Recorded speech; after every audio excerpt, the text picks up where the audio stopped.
On a été cyberattaqué début février de cette année 2021. Le 9 février, hein, c'est une date dont je me rappellerai très longtemps dans ma carrière, puisque le 9 au matin, notre informaticien d'astreinte m'appelle pour m'informer effectivement que plus personne n'arrivait à se connecter sur les postes de travail. Donc du coup, très rapidement, on essaye de regarder l'ampleur de cette attaque. Et donc là, c'est le chaos total, hein, c'est le néant. J'ai pas forcément de termes pour indiquer la nature de ce qu'on ressent à ce moment-là. On a l'impression d'être isolé, d'être seul au monde. On se rend compte qu'en fait, l'intégralité des serveurs Windows sont impactés, soit à peu près entre 80 et 90% de nos serveurs. J'ai été mis en première ligne puisque j'étais de nuit lors de cette cyberattaque, dans la nuit du 8 au 9 février. Et la première chose qu'il faut entendre, c'est que ça a été un blackout extrêmement rapide, puisque on était avec ma collègue en train de travailler sur notre logiciel métier. On avait une quinzaine de patients aux urgences à 2 heures du matin, et en 10 minutes, plus rien. Plus d'ordinateur, les écrans noirs, et plus aucune connexion téléphonique non plus. C'est-à-dire que nos DECT, nos téléphones internes, ne fonctionnaient pas dans l'ensemble de l'établissement. C'est-à-dire qu'on ne pouvait ni donner ni recevoir d'appels en pleine nuit. Donc ça a été extrêmement complexe immédiatement, dans l'impact immédiat, puisque on n'avait plus les moyens non plus d'être déclenché par notre SAMU territorial.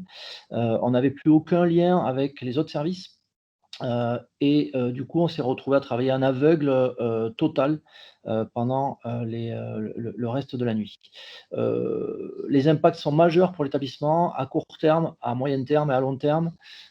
Et de façon un petit peu schématique et synthétique, il faut que vous sachiez en effet que l'hôpital dans son intégralité, les urgences en particulier, se sont retrouvés les 2 genoux à terre pendant des mois. Alors, j'ai découvert cette cyberattaque en pleine nuit puisque j'ai été directeur de garde cette semaine-là et j'ai été appelée à 2 heures du matin et m'a informé, l'informaticienne d'astreinte m'a informé qu'il y avait une problématique et qu'il appelait le responsable des systèmes d'information. Très vite, celui-ci m'a recontacté pour m'indiquer qu'on subissait une cyberattaque, mais j'avoue que sur le moment, j'ai pas du tout mesuré l'impact qui était le nôtre. Ce n'est qu'au matin que, en rencontrant l'équipe, je me suis rendu compte que tout notre système d'information, toute notre téléphonie était, comme on dit, out, en carafe, qu'on n'avait plus aucun outil. Donc là, ça a été déjà dans le premier temps prévenir tous les services, et n'ayant plus de téléphone, plus d'informatique, j'ai envoyé mes collaborateurs faire le tour de tous les services en expliquant qu'on avait une indisponibilité de nos outils habituels. À ce moment-là, on ne s'imaginait pas ce que ça pouvait être. En fait, ce n'est qu'en début d'après-midi, on a réuni la première cellule de crise avec les principaux acteurs institutionnels, médicaux, paramédicaux, équipes de direction, qu'on a eu un premier point de situation du responsable sécurité des systèmes d'information. Et là, en l'écoutant, j'avoue que le mot que je retiendrai, c'est sidération. On a été vraiment choqués de l'ampleur et surtout ce que ça allait entraîner pour tous, mais avant tout pour nos patients. On a réalisé qu'on n'avait plus aucun outil lié au dossier patient. Pas d'historique, pas de visu sur les dossiers patients, aucune possibilité de savoir qui rentrait et pour quel motif. Toute la base de données, tout était complètement coupé. Eh bien, j'étais informé en arrivant le lendemain matin à mon bureau, et en trouvant tout rideau, il n'y avait plus rien qui marchait sur le plan informatique, effectivement, puisque tout avait été coupé. Moi, ce qui m'a beaucoup étonné également au début, c'est des gens plus jeunes. Ils étaient à l'arrêt complet, quoi, interdits devant la situation, et comme un lapin pris dans les phares, quoi. C'est-à-dire vraiment arrêté, oui.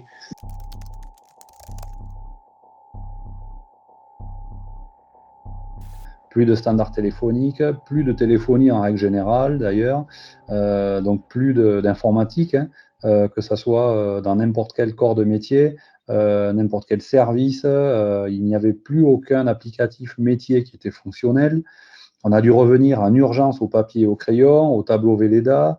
Moyen de communication, c'était le néant. Il faut savoir que pendant 24 heures, quand on n'avait aucun moyen de communication, que ce soit la téléphonie, les mails ou n'importe quel autre moyen, c'est très compliqué de dialoguer avec les différents services. Tous les métiers sont à plat. Les urgences, ils n'ont aucun antécédent. On ne peut plus prendre aucun rendez-vous. Il n'y a plus aucun accès à aucun applicatif, que ce soit le DPI, que ce soit le secteur de la radiothérapie chez nous également, puisqu'on est un secteur assez important de radiothérapie avec des soins à donner aux patients au jour le jour. Donc, on a dû effectivement redispatcher les différents patients avec les radiothérapeutes directement chez nos amis des CH voisins. Organisation en 48 heures à mener en urgence. Nous avions la stérilisation également qui était à plat et c'est d'autant plus pénalisant pour les patients parce que les patients se sentent eux également démunis. Malgré qu'on ait un CH voisin qui est 70 km, c'est toujours très compliqué de mettre le jour J le panneau sur la fameuse porte automatique qui indique que les soins aux patients seront donnés à minima, voire annulés pour certains d'entre eux. Voilà. Je ne parle pas effectivement, mais on pourrait très bien en parler aussi, ne serait-ce que l'unité centrale de restauration qui a été complètement démunie. Faut savoir qu'aujourd'hui, sans traçabilité des étiquettes, il n'y avait plus de process de fabrication de la chaîne industrielle. Notre blanchisserie également, qui est très importante, ne pouvait plus fonctionner. Donc, plus de laveurs, plus aucun équipement n'était fonctionnel. Je vais essayer de vous donner quelques exemples marquants. La biologie, tout ce qui est NF, iono, CRP, troponine, tout ça, au lieu d'être rendu en 1 heure, c'était 5 heures pendant des mois, 5 heures d'attente pour tous les patients. Plus aucune imagerie, c'est-à-dire que pendant des semaines, il n'y avait plus qu'un seul moniteur où on pouvait consulter l'imagerie pour l'ensemble de l'établissement, pour tous les services médecine, chirurgie, urgence. On a eu une solution délocalisée dans notre service au bout d'1 mois et demi.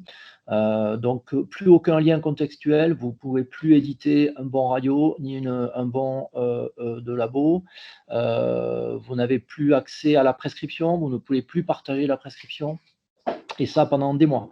L'impact majeur se retrouve évidemment sur l'ensemble des fonctionnalités de l'hôpital, la pharmacie, plus de bons de commande, plus de capacité de gestion des chimiothérapies, par exemple. Là où on faisait 80 chimios par jour, on est descendu à 15 pendant des semaines.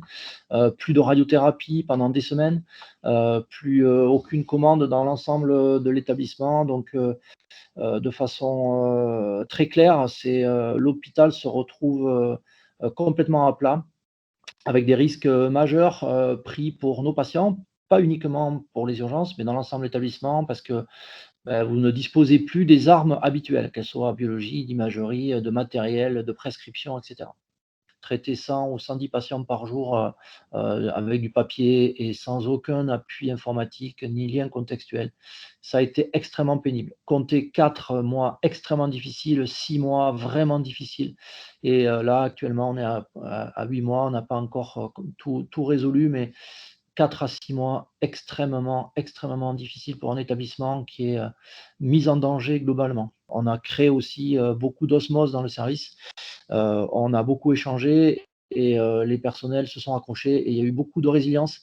Moi, je suis très admiratif de la capacité de nos personnels à accepter et à continuer à travailler dans de telles conditions. On a fait en sorte que notre parcours patient permette évidemment aux urgences vitales d'être traitées sans accroc. Alors bien sûr, il y a l'attente de la biologie tout autant que de l'imagerie, mais on a réussi à traiter les urgences vitales de façon correcte. C'est pas vraiment une perte de chance, mais c'est une perte de temps et vraiment des files d'attente qui n'en finissent pas, des temps d'attente qui n'en finissent pas, des retours décalés. Donc c'est pas vraiment des pertes de chance, mais c'est une qualité de travail qui s'en ressent de façon très, très nette, très, très nette. Ça a été une catastrophe, cette cyberattaque, dans le sens où l'intégralité du laboratoire a été paralysée. Il a fallu qu'on ferme le laboratoire des externes, donc l'accueil des externes, puisqu'en fait, nous n'étions plus en capacité d'enregistrer des bilans et de donner des comptes rendus en bonne et due forme aux patients. On a dû demander aux aux agents qui s'occupaient en fait de tout le secrétariat des externes de passer sur le secrétariat des hospitalisés. Et donc, en fait, on a focalisé le rendu des résultats sur les patients hospitalisés et les patients qui étaient accueillis au niveau des urgences. Et nous avons aussi demandé aux cliniciens de limiter les analyses qu'ils demandaient à la prise en charge des urgences vitales dans un premier temps. Et aussi, nous avons limité l'envoi d'analyses sous-traitées puisque nous n'avions pas la capacité en RH et en termes de logiciels informatiques pour gérer ce côté-là. En plus, cette crise informatique est arrivée, elle s'est rajoutée après déjà 1 an de crise du Covid. Et là où elle est inédite, c'est par sa durée. C'est-à-dire que pendant 3 mois, nous n'avons eu aucun logiciel informatique du laboratoire. Au-delà de ça, on a vite réalisé aussi que pour tous les aspects de la gestion de l'hôpital, tout était bloqué. Je parle par là gestion administrative classique, hein, gestion du patient, gestion RH, gestion financière, économique. Mais à ce stade-là, je dirais que la gestion administrative et financière, c'était le cadet de nos soucis. Notre souci, c'était de sécuriser la chaîne de soins, la chaîne de prise en charge.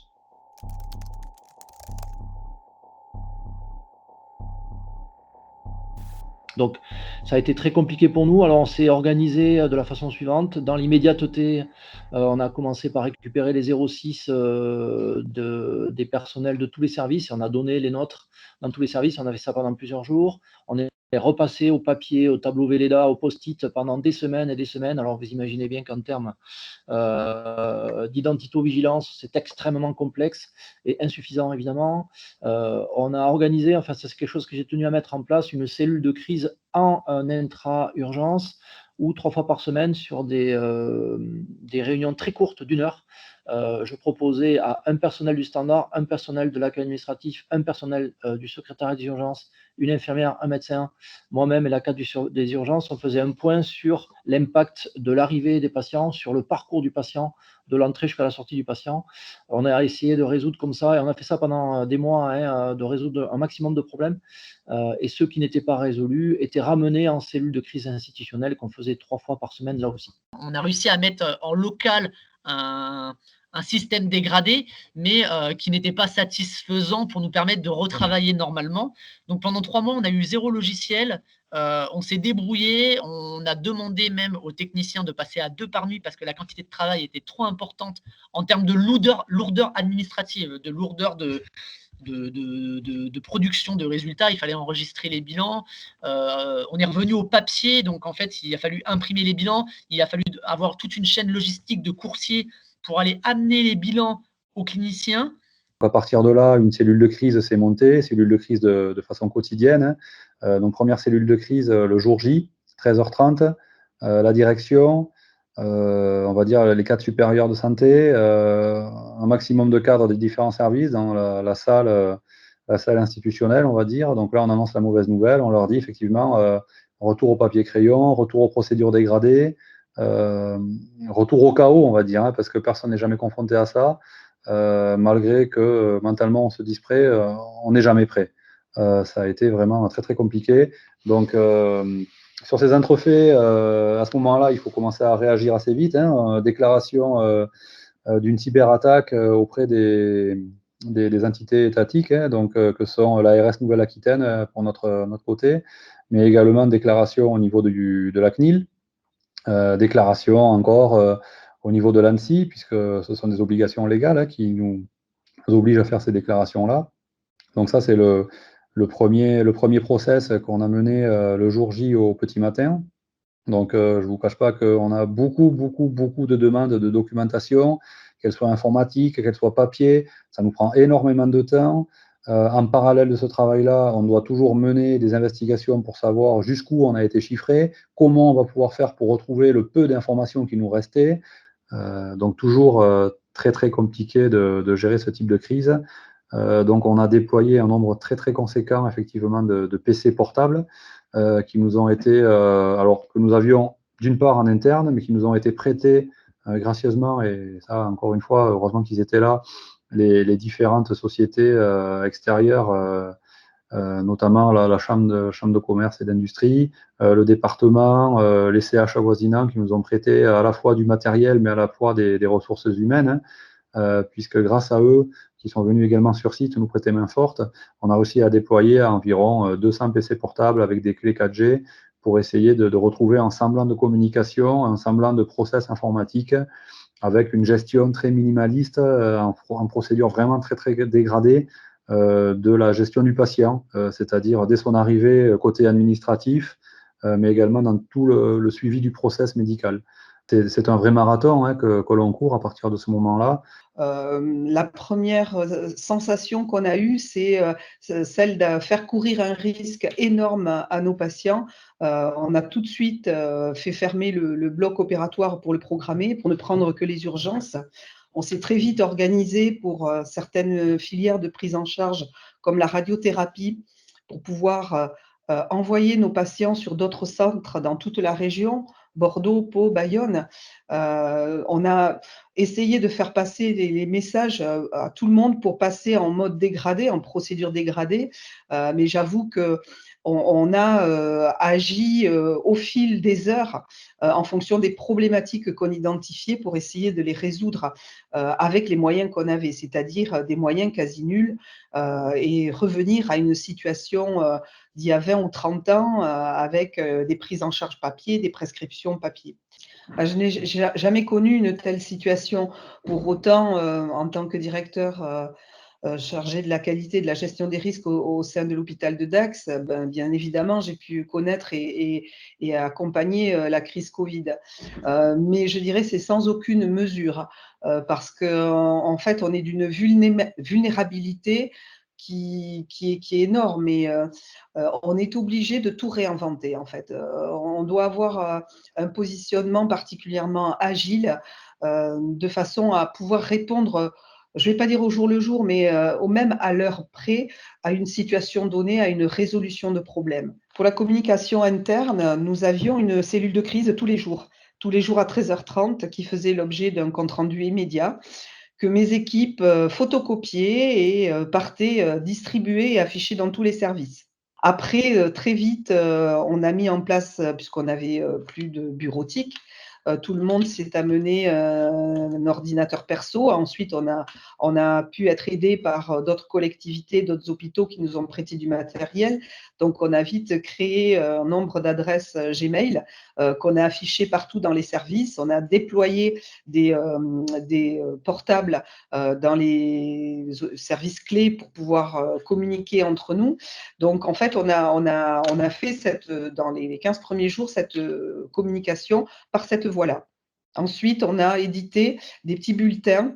Notre chargé de com nous faisait des petits bulletins d'information avec une infographie un peu correcte qu'on allait aussi afficher papier sur toutes les salles de soins, les différents services.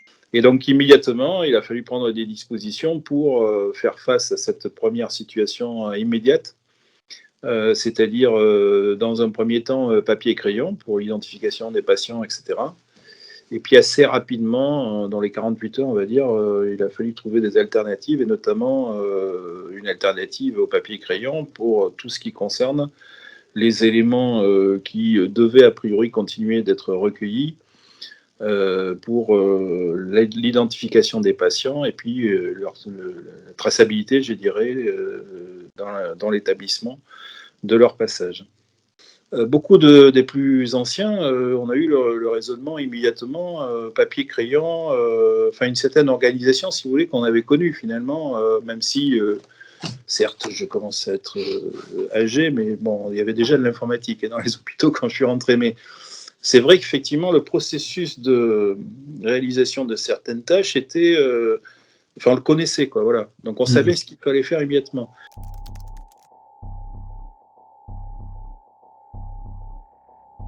voilà un vrai problème, c'est le problème de la reprise d'activité à tous les niveaux. Ouais. Bon, ça, c'est des stratégies différentes qui ont été mises en place service par service, médecine, chirurgie, administration, logistique, etc. En tout cas, le rattrapage des données, hein, les résumés de passage d'urgence, par exemple, nous, on avait 4000 dossiers à récupérer. Donc, c'est un travail qui a été démarré au bout de 6 mois ou 7 mois.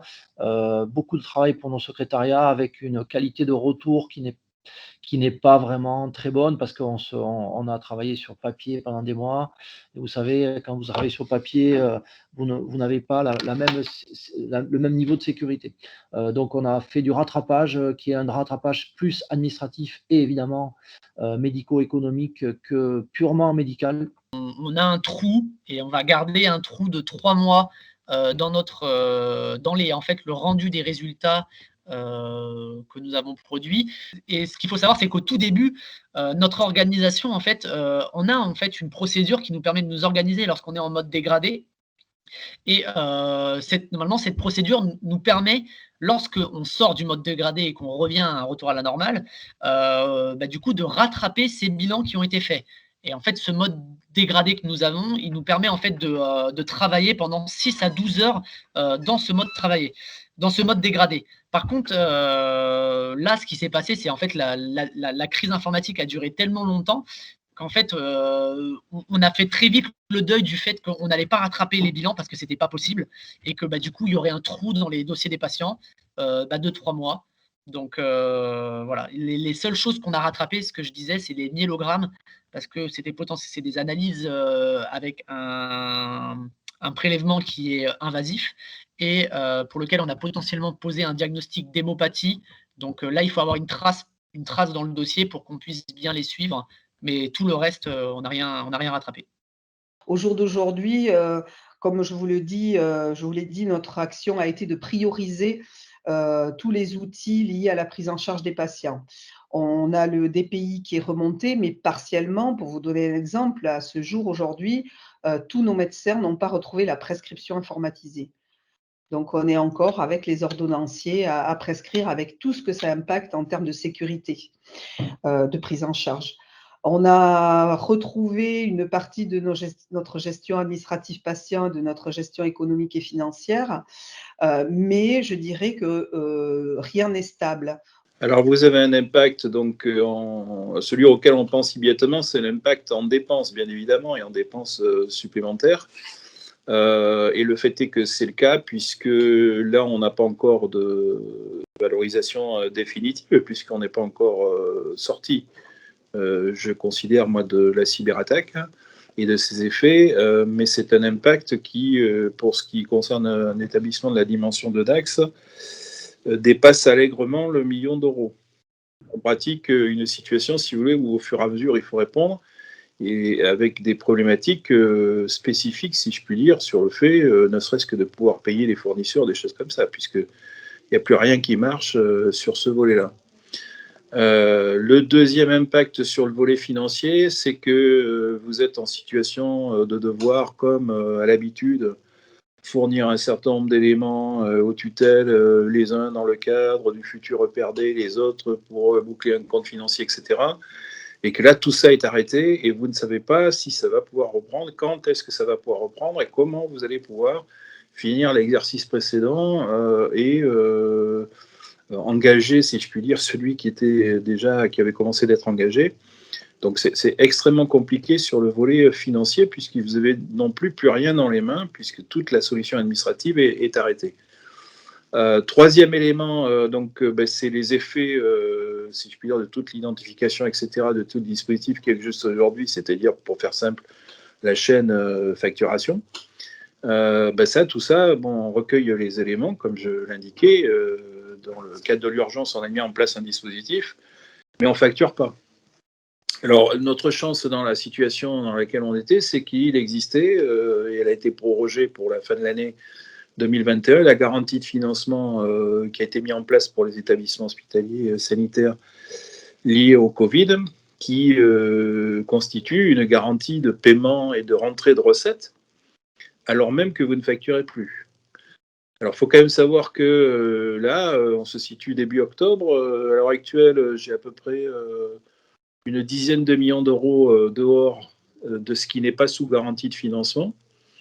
Et si nous n'avions pas eu la garantie de financement, l'impact serait, grosso modo, d'un niveau de recette T2A de l'ordre de 40-45 millions d'euros qui seraient également dehors. Bon, le centre hospitalier d'Aix ayant beau être jusqu'à présent en situation à peu près saine, avec une trésorerie positive, inutile de vous dire que ça n'aurait pas suffi pour faire face au montant que je suis en train de vous donner. Il aurait fallu d'emblée aller vers des dispositions totalement exceptionnelles sur le volet gestion de trésorerie, si on n'avait pas eu la garantie de financement. Donc, si je puis dire, dans la malchance qu'on avait, il y avait au moins cette chance d'avoir cette garantie de financement et donc d'avoir un peu de temps sur le volet facturation. Et ça a été très impactant pour nous également dans la communication, vous n'avez plus de mails, d'ailleurs, j'ai toujours pas récupéré l'antériorité, je pense même qu'on finira par pas le récupérer. Vous n'avez plus de contact, vous n'avez plus de capacité d'échange avec de multiples personnes. Donc vous faites un Gmail à côté, donc très bien, mais bon, vous n'avez plus de système de classement, vous avez de toute façon plus vos dossiers. Moi, j'avais fait beaucoup travailler mes agents aussi sur des éléments complémentaires, si vous voulez, au logiciel principal. Et donc ça va être sur de l'Excel et des choses comme ça. Donc vous passez toute une période jusqu'à fin mai, ça quasiment, où c'était perdu.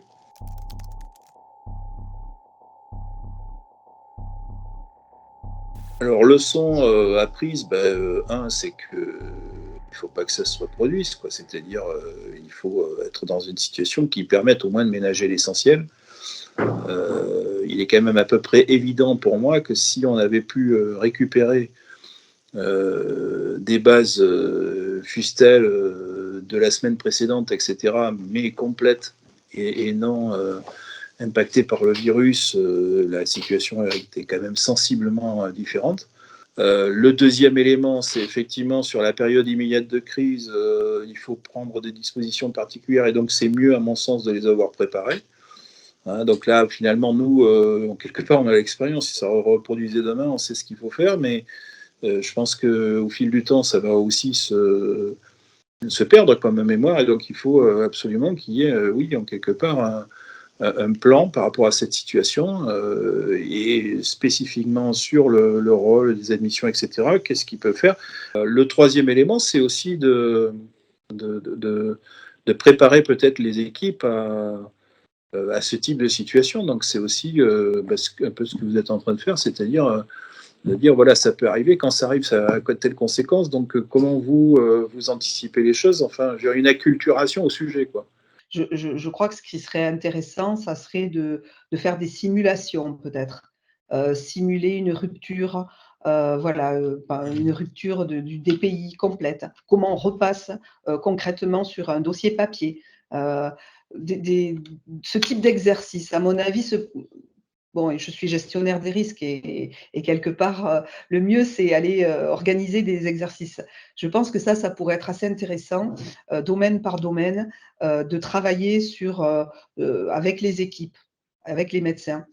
Si demain, vous n'avez plus votre outil informatique, qu'est-ce qui se passe? Qu'est-ce que vous pouvez faire? Comment vous organisez? De former vos utilisateurs à l'usage du système d'information. Qu'est-ce que j'entends par là? Ne serait-ce que par rapport à la messagerie. Former vos utilisateurs, faire des campagnes de phishing, des campagnes de faux mails pour qu'ils soient plus attentifs effectivement à l'usage de la messagerie, le former à l'usage de l'Internet, la navigation, ce qu'il doit faire, pas faire, étant donné que, on va dire que l'utilisateur est un point d'entrée privilégié pour les attaques. C'est qu'en fait, on a beau se préparer au pire, on n'est jamais tout à fait prêt au pire. Hein. Que c'est fou, hein, mais quand ça nous arrive, ça a été terrible. Hein. Faut faire preuve de résilience, hein, clairement, et je pense avoir des personnes qui ont des appétences informatiques dans les services, ça aide énormément pour essayer de trouver un système D en attendant. Hein.